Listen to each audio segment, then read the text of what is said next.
गुरु गीता में कहा है जहाँ तुलसी जी हो वहाँ जप करने से इतना पुण्य होता है, गौशाला हो इतना पुण्य होता है, पीपल का वृक्ष हो, और अलग अलग स्थानों का अलग अलग महत्व है। लेकिन सबसे ज़्यादा पुण्य सद्गुरु के आश्रम में जप करने से सबसे ज़्यादा पुण्य होता है। भगवान शंकर कहते हैं पीपल का वृक्ष हो, बड़ का वृक्ष हो, और ये सारी सुविधाएं बापूजी की कृपा से इस आश्रम में है। नदी का किनारा है, जाबल्य ऋषि की तपोभूमि है, बापूजी की तपोभूमि है, और ये सब देखकर, ये सब आपकी तपस्या भक्ति श्रद्धा देखकर मैं ये कहने में संकोच अनुभव नहीं करूँगा कि आप लोग केवल भारत की शान नहीं हो, अपितु आने वाले भविष्य विश्व की भी शान। ये बापूजी के बच्चे विश्व की शान है, भारत की नहीं, विश्व की शान है। आप स्वयं अनुभव करोगे। रामकृष्ण परमहंस कहा करते थे जब तक आत्मसिद्धि न हो तब तक सब विद्यार्थी है। जय राम जी की। भगवान कहते हैं मेरा भक्त मुझको सब यज्ञ और तपों का भोगने वाला, संपूर्ण लोकों का भी ईश्वरों का ईश्वर तथा संपूर्ण भूत प्राणियों का सुहृद अर्थात स्वार्थ रहित, दयालु और प्रेमी, ऐसा तत्व से जानकर शांति को प्राप्त होता है। ध्यान से सुनना। भक्त के जीवन में भक्ति करते समय ये दृढ़ विश्वास होना चाहिए कि हम जिसकी भक्ति पूजा आराधना करते हैं वो हमारे गुरु गोविंद कैसे है, वो हमारे गुरु गोविंद कैसे है। उनमें ये 3 दिव्य सद्गुण है। पहला सद्गुण के भोक्तारम यज्ञ तपसाम, एक होती है पूजा, दूसरा होता है पूजक, और तीसरा होता है पूज्य। समझ रहे हैं आप लोग बात को? बात समझ में आ रही है? 3 बात होती है ना, पूजा, पूजा की सामग्री, पूजा करने वाला यानी पूजक, और जिसकी हम पूजा करते हैं वो पूज्य। ये 3 बात। अब हमने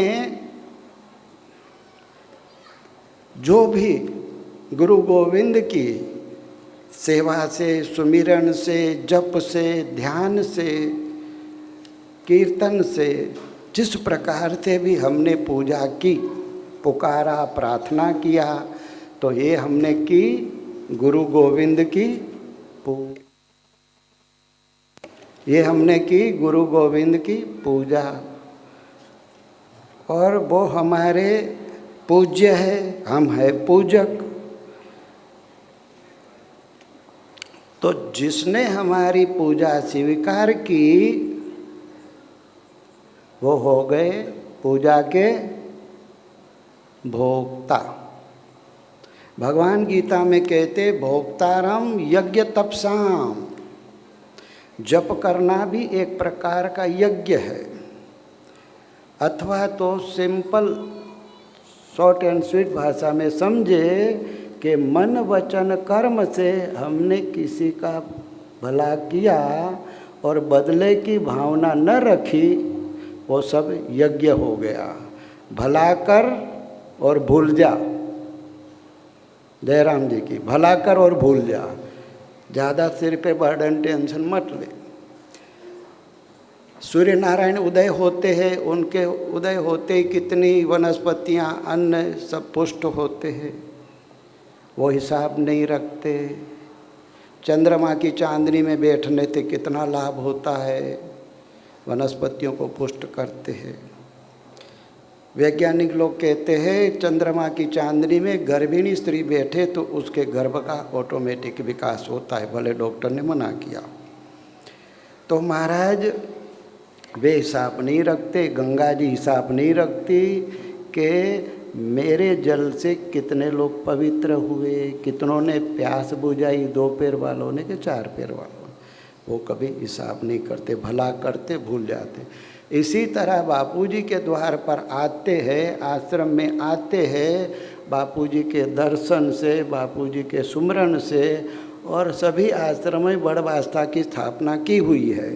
और श्री आशा रामायण का पाठ करने से लोगों, लाखों लोगों का, करोड़ों लोगों का भला होता है, लेकिन बापूजी इस बात का कभी हिसाब नहीं रखते, भला कर और भूल जा। तो हमारे गुरु भगवान गुरु गोविंद कैसे है, भोक्तारम यज्ञ तपसाम, हम जो पूजा अर्चना उनको देते उनके वो भोक्ता है। और वे कैसे है, सर्वलोक महेश्वरम। सर्वलोक महेश्वरम मतलब क्या, कल आपने भजन सुना, जो शरण गुरु की आया यह लोक सुखी परलोक सुखी। तो यह लोक क्या और परलोक क्या, सर्वलोक महेश्वरम। तो 7 लोक नीचे है और 7 लोग ऊपर है। 7 लोग ऊपर कौन से हैं, भू भुव स्व जन तप मह और सत्य, ये ऊपर के लोग हैं। जो लोग सात्विक कर्म करते, दूसरों की भलाई के कर्म करते, पुण्यदायी कर्म करते हैं, वे ऊपर के लोक में जाते हैं। और जो आसुरी वृत्ति वाले होते हैं वो नीचे के लोक में जाते हैं। वे नीचे के लोक कौन से हैं, 7 नीचे के लोक हैं। वे नीचे के हैं तल, अतल, वितल, तलातल, महातल, रसातल और पाताल, ये 7 नीचे के लोक में है। लेकिन जो गुरु की शरण जाते, जो गुरु की पूजा अर्चना करते हैं, यह लोक सुखी परलोक सुखी, उसके लिए तो 14 लोक सुखी सुखी है। अब महाराज हमको समझना है कि हम जिनकी पूजा अर्चना करते हैं वे सर्वलोक महेश्वर है। ये 14 लोकों के ईश्वर के भी ईश्वर है। और उनमें तीसरा बड़ा सद्गुण क्या है कि सुहृदम सर्वभूतानाम, वे प्राणी मात्र के प्रेमी है, दयालु है और अकारण भला करने वाले हैं। ये 3 बात भक्ति करने वाले भक्त के अंदर भली भांति स्पष्ट होनी चाहिए।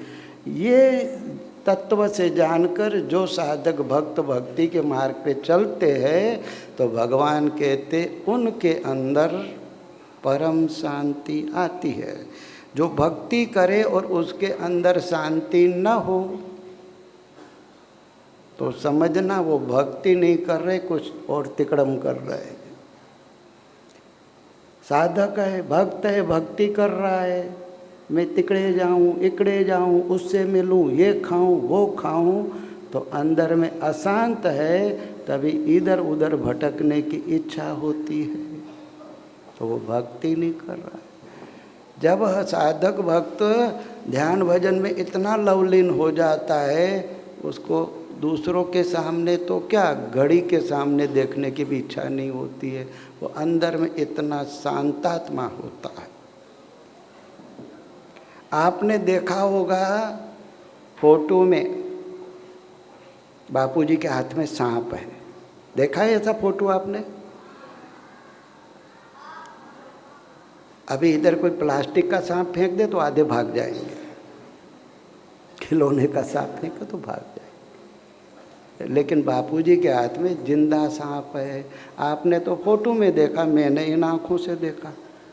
वाटिका में दर्शन करने गए थे, बापूजी के हाथ में सांप था। लेकिन सांप भी बापूजी के हाथ में रहकर भयभीत नहीं हो रहा है। सांप के मन में भी ये भाव उठ रहा होगा कि मेरे किसी जन्म के पुण्य उदय हुए होंगे कि मुक्तिदाता बापूजी के हाथ में भी, मेरे किसी जन्म के पुण्य रहे होंगे बापूजी के हाथ में। और ये सांप के अंदर भाव रहा होगा, तभी तो बापूजी के तरफ बड़े प्यार से प्रेम से टकटकी लगाए सांप देख रहा था। आप देख लेना कैलेंडर में। अब साधक के अंदर ये भली भांति पक्का हो जाना चाहिए कि हम जप करते हैं, ध्यान करते, सुमिरन करते, प्रार्थना करते, आराधना करते, तो क्या बापूजी तक पहुंचता है कि नहीं। हमारे अंदर जो कुछ भी सद्भावना उठती है गुरु गोविंद के लिए, हम ध्यान करते तो उन तक पहुंचता है कि नहीं।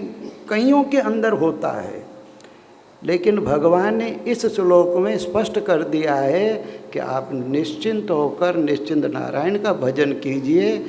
वो भगवान और भगवत प्राप्त महापुरुष तक तुरंत पहुंच ही जाता है, तनिक भी विलंब नहीं होता है। वाराणसी में महुअर गांव, वहाँ एक जमींदार को पिछली अवस्था में, मतलब बुढ़ापा आने लगा, तब उनको भगवत गीता पढ़ने की इच्छा हुई। भगवान की वाणी में सुनूं, पढ़ूं, लेकिन थे अंगूठा छाप।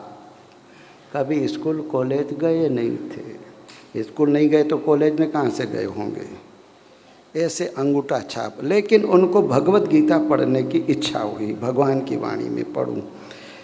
तो वे गए एक संत के पास।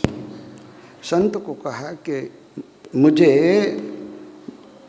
भगवत गीता पढ़ने की इच्छा होती है, लेकिन मैं हूँ अंगूठा छाप, और इस उम्र में मैं किसको कहूँ कि मुझे संस्कृत सिखाओ। शर्म आती है, मुझे लज्जा आती है। सुकरताल यूपी में है, वहाँ एक संत के पास गए। तो महाराज मुझे ऐसा कोई उपाय बताइए कि मैं गीता पढ़ सकूं। उस जमींदार का नाम देवनाथ थी, और वे गए सुदर्शन जी के पास, जिनको लोग चक्रसी भी कहते। गीता प्रेस गोरखपुर में उनके लेख भी आते। सुदर्शन जी ने कहा कि भले आप अंगूठा छाप है, ध्यान से सुनना, तो भी आप भगवत गीता पढ़ सकोगे। जयराम जी की। महाराज उस जमींदार ने कहा मेरे लिए काले अक्षर काली भैंस के बरोबर, मैं नहीं पढ़ सकूं। हाँ, गीता मैंने उल्टी सीधी पकड़ी है, ये फोटो देख के मैं बोल सकता हूँ, लेकिन अंदर क्या लिखा है मैं नहीं पढ़ सकूं। संत ने कहा कोई बात नहीं, आप हाथ में गीता लीजिए और मानसिक ऐसा भाव क्रिएट कीजिए कि धर्म क्षेत्रे कुरुक्षेत्रे भगवान कृष्ण रथ पर विराजमान है और विषाद से ग्रस्त अर्जुन को गीता का अमृत पान करा रहे हैं। भगवान का दर्शन करते, भगवान के अमृत वचन सुनते सुनते अर्जुन के अंदर से भय, शोक, उदासी, चिंता दूर हो रही है। अर्जुन गदगद हो रहा है। ये दृश्य तो आप खड़ा कर सकते हैं मन से। बोले हाँ खड़ा कर सकता हूँ। बोले इतना आप करना, बाकी भगवान पर छोड़ देना। हम आपको बिल्कुल सत्य घटना सुना रहे हैं। ये 1938 की बात है, इसी कलयुग की। महाराज देवनाथ सिंह जी गए घर, भगवत गीता ली, मन से भावना करे कि भगवान कृष्ण अर्जुन को गीता पढ़ा रहे, सुना रहे, गीता जी का अमृत पान करा रहे। भगवान का दर्शन भाव से करते करते इसके अंदर भगवत प्रीति बढ़ने लगी, इसकी वृत्ति एकाग्र होने लगी, मेरे तेरे के विचार हटने लगे और भगवताकार वृत्ति बनी। कुछ दिनों के बाद वो गीता खुलता, उंगली घुमाता तो कुछ बड़बड़ाता देवनाथ सिंह। उसको हुआ कि अब मैं क्या बड़बड़ाने लगा हूँ, वापस सुदर्शन जी के पास जाऊँ। वो गए सुदर्शन जी के पास और कहा कि महात्मा जी अभी मैं भगवत गीता हाथ में लेता हूँ, उंगली घुमाता हूँ न तो कुछ कुछ बोलता हूँ, बड़बड़ाता हूँ।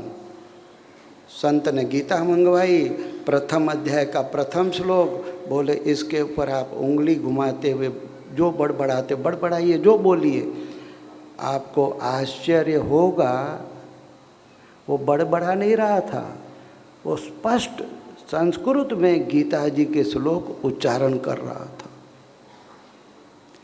पहला अध्याय, दूसरा अध्याय, प्रसादे सर्व दुखानाम हानि रसोपजायते, दूसरा अध्याय पूरा बोल दिया। तीसरे अध्याय के प्रथम श्लोक से उंगली रखता जाए और वो देवनाथ सिंह स्पष्ट रूप से गीता जी के श्लोक बोलने लग गया। 7वां अध्याय, 8वां अध्याय, अभ्यास योग युक्ते न चेतसा न अन्यगामी न। उस संत ने कहा कि देवनाथ सिंह तुम बड़बड़ा नहीं रहे हो, गीता जी के श्लोक तुम सुस्पष्ट ढंग से उच्चारण कर रहे हो। बोले बाबा जी मैं तो कभी स्कूल कॉलेज नहीं गया, मुझे किसी ने सिखाया नहीं, फिर भी मैं गीता जी बोल रहा हूँ। हाँ बोले आप गीता जी बोल रहे हो।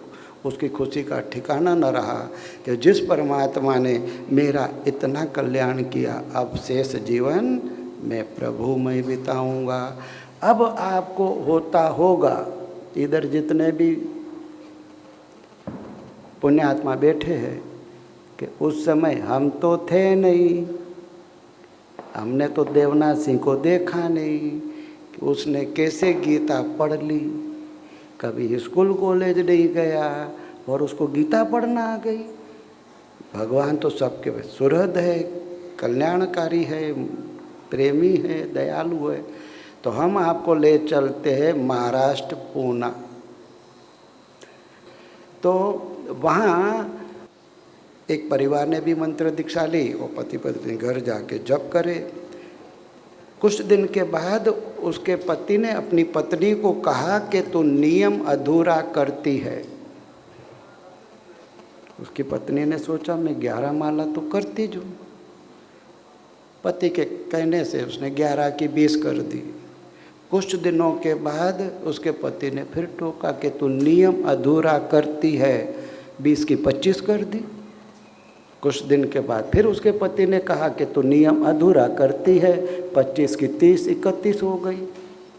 एक दिन उसकी पत्नी ने कहा कि आप बार बार मुझे बोलते हो कि तू नियम अधूरा करती है, कैसे? उसका पति जानता था कि उसकी पत्नी अंगूठा छाप है जयराम जी की, उसको कुछ पढ़ना लिखना आता नहीं है। जिन जिन पुण्यात्माओं ने बापू जी से मंत्र दीक्षा ली है उनको पता है कि दीक्षा के समय पंचामृत किताब भी होता है ना भाई, पंचामृत किताब होता है ना, जिसमें गुरु गीता, श्री आशा रामायण, ईश्वर की ओर यौवन सुरक्षा आदि शास्त्र है। रोज उसके 3-4 पेज पढ़ने का नियम दिया जाता है दीक्षा के समय। तो उसका पति जानता था कि मेरी पत्नी तो है अंगूठा छाप, यह पंचामृत पढ़ती नहीं है। तो बोले तू पंचामृत कहाँ पढ़ती है? हाँ यू आर राइट, तुम सच, मैं नियम अधूरा करती हूँ, खाली माला घुमाती हूँ, कोई बात नहीं। तो दुखी नहीं हुई, पक्के गुरु की पक्की चीज।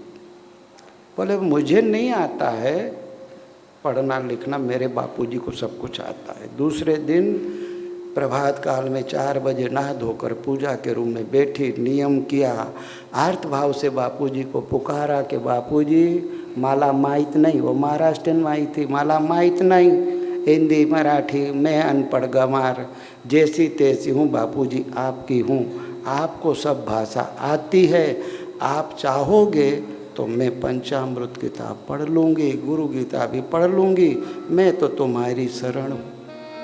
आप परम सुहृद है, परमात्मा स्वरूप है, आप चाहेंगे तो इस भक्तानी की लाज रखोगे। आर्त भाव से बापूजी को पुकारते पुकारते वो तनिक शांत हो गई। फिर उठाया उसने पंचामृत, निकाली गुरु गीता। उस दिन से उसको पढ़ना आ गया।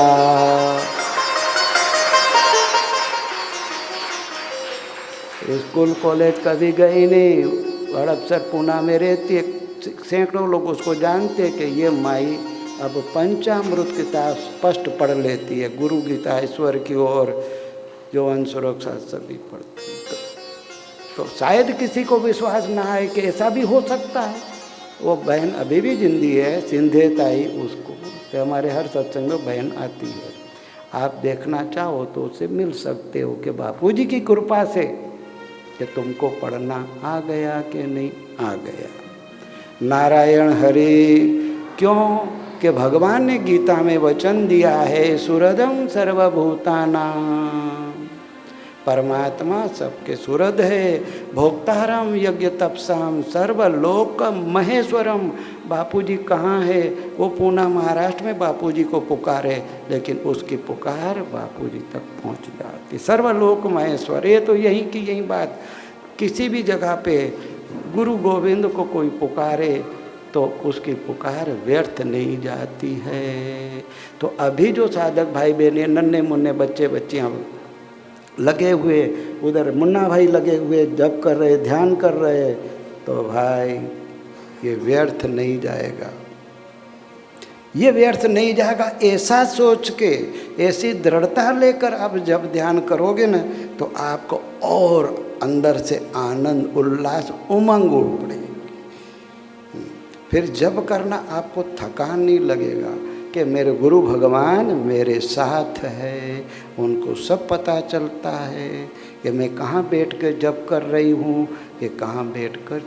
और ये जरूरी नहीं कि दो पैर वाला सत्कर्म करे, दो पैर वाला भक्ति करे तो भगवान नहीं, चार पैर वाला भी भगवान ने क्या कहा है? सुहृदं सर्वभूतानां।